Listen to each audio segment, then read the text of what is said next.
ប់យន្តស្ងាត់ឈឹងសាញ់ជឹងភ្នប់នឹកមកមី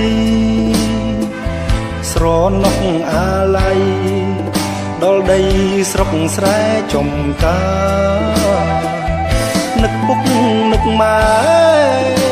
បាទជាដំបូងខ្ញុំសូមជម្រាបសួរទៅដល់សិស្សានុសិស្សក៏ដូចជាមិត្តភ័ក្តិទាំងអស់ដែលជា YouTuber ក៏ដូចជាបងប្អូនទាំងអស់ដែលតែងតែចូលទស្សនានៅវីដេអូនៃការបង្រៀនរបស់ខ្ញុំ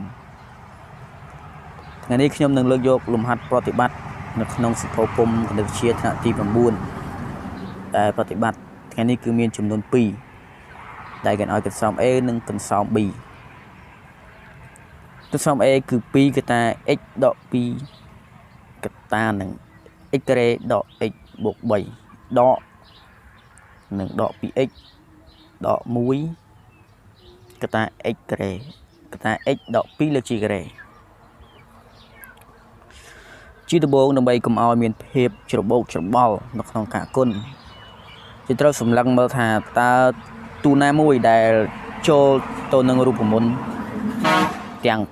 5ដែលខ្ញុំបានបង្ហាញទៅខាងដើមដូច្នេះនៅក្នុងកន្សោមទាំងប្រមាណដែលជារបស់ A នេះគឺមានតែកន្សោមនេះមួយទេដែលចូលរូបមន្ត x ដក2លើកជាការ៉េគឺចូលរូបមន្តនឹង a ដក b លើកជាការ៉េគឺវាស្មើនឹង a ការ៉េដក 2ab បូកនឹង b ការ៉េមានន័យថា x គឺជាតួ a ទៅពេលនេះចំណែកឯដក 2នេះគឺស្មើនឹងដក b នេះជាដំបូងគឺយើងត្រូវសរសេរចំនួនខាងដើមនេះមកវិញដដែលឬក៏បងប្អូនសិស្សានុសិស្សគុណចូលជាបណ្ដាក៏បានដែរប៉ុន្តែខ្ញុំមិនទាន់គុណទេកុំឲ្យវាមានភាពច្របូកច្របល់ច្រើនកតាដក x ការ៉េដក x បូកនឹង3ដកនឹង 2x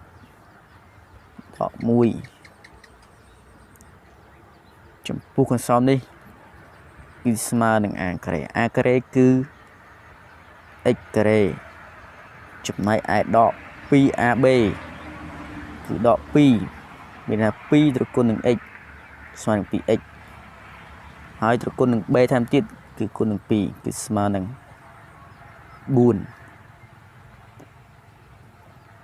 4x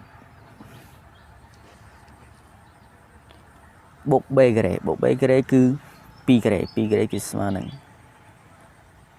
4ចំណុចនេះខ្ញុំសរសេរកាត់ដោយសារតែខ្ញុំគិតថាបងប្អូនប្រហែលជាអាចយល់នៅចំណុចនេះហើយខ្ញុំមិនបង្ហាញនៅរេប៉ាយបន្តទៀតទេដោយសារតែមេរៀននេះគឺមានតាំងពីថ្នាក់ទី8មកម្លេះដែលរូបមន្តទាំង5ហ្នឹងបានដល់ចំណុចនេះខ្ញុំសូមគុណចូលតែម្ដង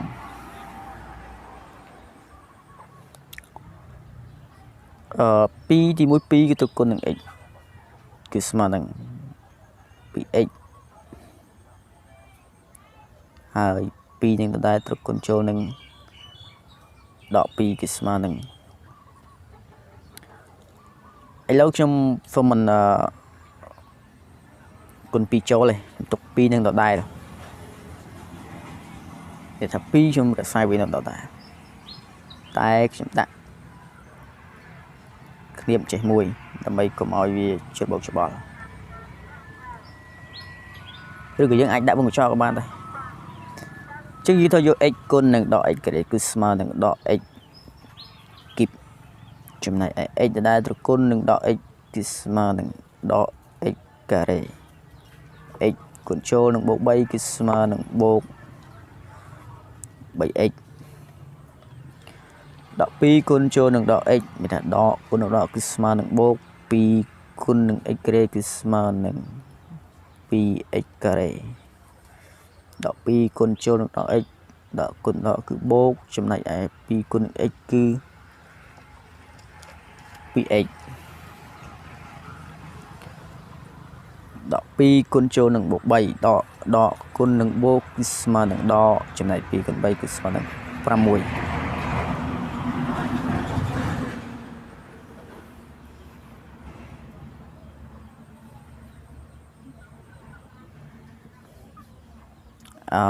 ជាស្រ័យចំពោះចំណុចនេះបន្តិចបើសិនជាយើងដាក់វងកញ្ចក់ក៏បានដែរតែគេខ្ញុំច្រឡំដាក់គ្នាបដូចនេះហើយគឺដាក់គ្នាបតែម្ដងទៅគឺអត់អីទេចំពោះកន្សោមទី2នេះវិញ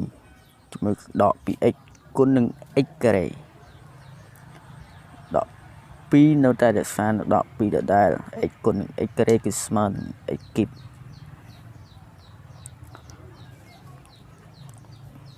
ចំណែកឯដក 2x ដដែលត្រូវគុណនឹងចូលដក 4x ដកគុណរកគឺស្មើនឹងបូក 2 គុណនឹង 4 គឺស្មើនឹង 8 ចំណែក x គុណនឹង x គឺស្មើនឹង x ការ៉េដក 2x ដដែលត្រូវគុណចូលនឹងដក 4 ដកគុណនឹងដកនេះគឺដកគុណនឹងបូកអសំទោគឺដកគុណនឹងបូកគឺស្មើនឹងដក 2 គុណនឹង 4 គឺស្មើនឹង 8 ចំណែកឯ x គឺនៅដដែលតមកទីគឺដក 1 គុណនឹងដក x ការ៉េគឺស្មើនឹងដក x ការ៉េដក 1 គុណចូលនឹងដក 4 គឺស្មើនឹងបូក 4x ដក 1 គុណចូលនឹងបូក 4 នេះគឺស្មើនឹងដក 4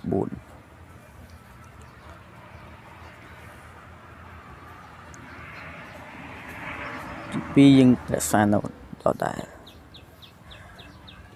ត្រូវមើលចំនួននៅខាងនេះតើតួណាដែលអាចស៊ីសងគ្នាបានចំពោះតួដក x គីប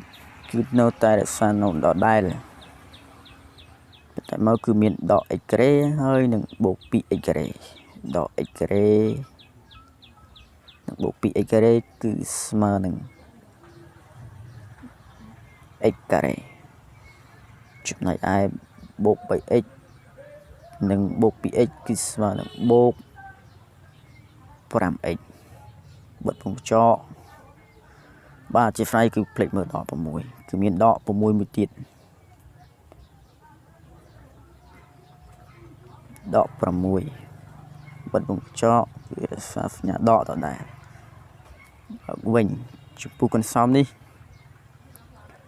គឺដក 2x គីបគឺរក្សាដដែលព្រោះវាមានតែមួយតួគឺមិនអាចស៊ីសងជាមួយតួណាផ្សេងបានចំណែកឯ 8x ការ៉េគឺយើងត្រូវស៊ីសងជាមួយនឹងដក x ការ៉េ 8x ការ៉េដក x ការ៉េគឺស្មើនឹង 7x ការ៉េ x ការ៉េនេះគឺមានមេគុណ1 8ដកនឹង1នេះគឺស្មើនឹង 7x ការ៉េគឺរក្សានៅដដែលបន្តមកគឺដក 8x ត្រូវស៊ីសងជាមួយនឹងបូក 4x ដក 8x បូកជាមួយនឹង 4x ស្មើនឹងដក 4x បន្តមកគឺដក 4 គឺរក្សានៅដក 4 ដដែលដំណាក់កាលនេះខ្ញុំសូមគុណ2បញ្ចូល2គុណនឹងដក x គីបស្មើនឹងដក 2x គីប2គុណនឹងដកគុណនឹងបូក x ការ៉េគឺស្មើនឹងបូក 2x ការ៉េ2គុណចូលនឹងបូក 5x គឺស្មើនឹងបូក 10x 2គុណចូលនឹងដក 6 គឺស្មើនឹងដក 12ចំពោះកន្សោមនេះមិនមានមេគុណណាមួយគុណបញ្ចូលឡើយតែកន្សោមនេះគឺមានសញ្ញាដកនៅពីខាងមុខបាទក្នុងកន្សោមនេះមានសញ្ញាដកពីខាងមុខដើម្បីបំបត្តិវងកញ្ចក់នេះបានមានន័យថាសញ្ញានៅគ្រប់ទូនៃកន្សោមទាំងអស់គឺត្រូវផ្លាស់ប្ដូរទាំងអស់បើដកបដូរទៅជាបូកបូកបដូរទៅជាដកពីព្រោះវាមានសញ្ញាដកនៅពីខាងមុខជាសញ្ញានេះគឺស្មើនឹងបូក 2x គីបដក 2x គីបគឺយើងទៅបដូរទៅជាបូក 2x គីបមកកណ្ដាលបូក 7x ការ៉េគឺទៅជាដក 7x ការ៉េចំណែកដក 4x គឺបដូរទៅជាបូក 4x ដក 4 គឺបដូរទៅជាបូក 4ដល់ដំណាក់កាលនេះយើងត្រូវស៊ីសងគ្នាបន្តទៀតជាមួយដក 2x ការ៉េ ដកពីxគូបហើយនឹងបូកពីxគូបនេះគឺស៊ីសងគ្នាអស់ចំណែកឯ 2x ការ៉េត្រូវស៊ីសងជាមួយនឹងដក 7x ការ៉េគឺវាស្មើនឹងដក 5x ការ៉េចំណែកឯ 10x ត្រូវស៊ីសងជាមួយនឹងបូក 4x 10x បូកនឹង 4x គឺស្មើនឹងបូក 14x បន្តមកគឺត្រូវមើលតួដែលមានលេខសុទ្ធគឺដក 12ត្រូវស៊ីសងជាមួយនឹង 4 ដក 12 បូក 4 គឺស្មើនឹងដក 8 ដូច្នេះ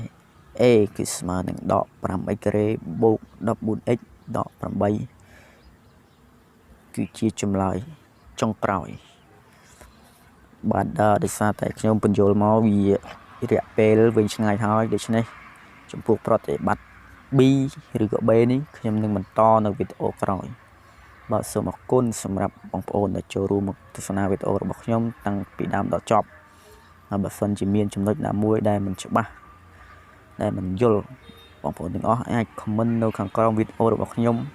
ហើយខ្ញុំនឹងធ្វើវីដេអូបន្តដើម្បីបកស្រាយនៅចម្ងល់របស់បងប្អូនក៏ដូចជាសិស្សានុសិស្សទាំងអស់